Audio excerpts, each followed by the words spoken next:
নমস্কার বন্ধুরা, সকলকে স্বাগত জানাচ্ছি। আশা করছি সবাই ভালো আছেন। আজকে আমি আপনাদের সাথে তেওড়া ডালের বড়া রেসিপি শেয়ার করছি। আপনারা এই রেসিপি ভাতের সঙ্গেও খেতে পারেন। রেসিপিটা তৈরি করার জন্য আমি নর্মাল কাপের 1 কাপ ডাল নিয়েছি।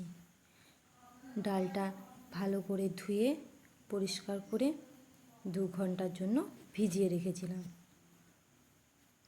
দেখো, খুব ভালো ভিজেছে। তারপর এই ডালটা আমি একটা মিক্সার জারে ভরে নিয়েছি এবং তাতে আমি কয়েক কুচি আদা দিয়েছি।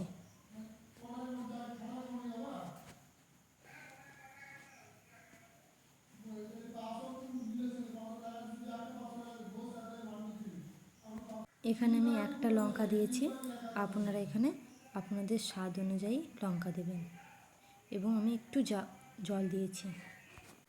এটা পুরোপুরি মিহি করে পেস্ট করতে হবে না, একটু যেন দানা দানা থাকে। একটা পাত্রে নেওয়ার পর এটাতে আমি স্বাদ অনুযায়ী লবণ দিয়ে দিয়েছি, 1 চামচ হলুদ গুঁড়ো, 2 চামচ ভাজা মশলা যেটা আমি আগের দিন ভেজে রেখেছিলাম,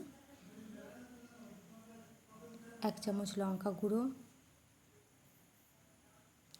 এবং একটা গোটা বড় পেঁয়াজ যেটা আমি কুচি করে রেখেছিলাম আগে থেকে, সেটা দিয়ে দিয়েছি এবং এটা ভালো করে মিশিয়ে নিয়েছি চামচ দিয়ে।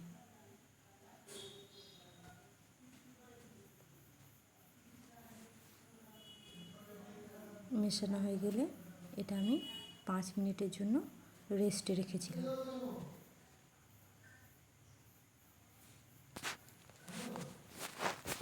অন্যদিকে এবার আমি কড়াইটা গ্যাসে দিয়ে দিয়েছি। কড়াইটা একটু গরম হলে তাতে আমি পরিমাণ মতো তেল দিয়েছি।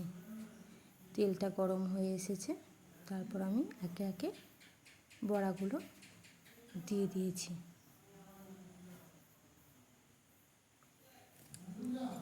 এই সময় গ্যাসের ফ্লেমটা মাঝারি রাখতে হবে। আস্তে আস্তে ভাজা হয়ে গেলে এটা মুচমুচে হবে।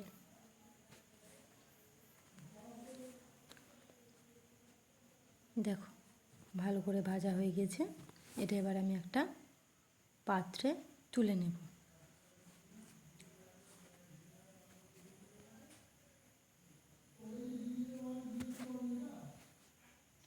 এটা এবার আমি চায়ের সঙ্গে পরিবেশন করতে পারি বা অন্য কিছুর সঙ্গে। ভালো লাগলে লাইক, শেয়ার, সাবস্ক্রাইব করুন।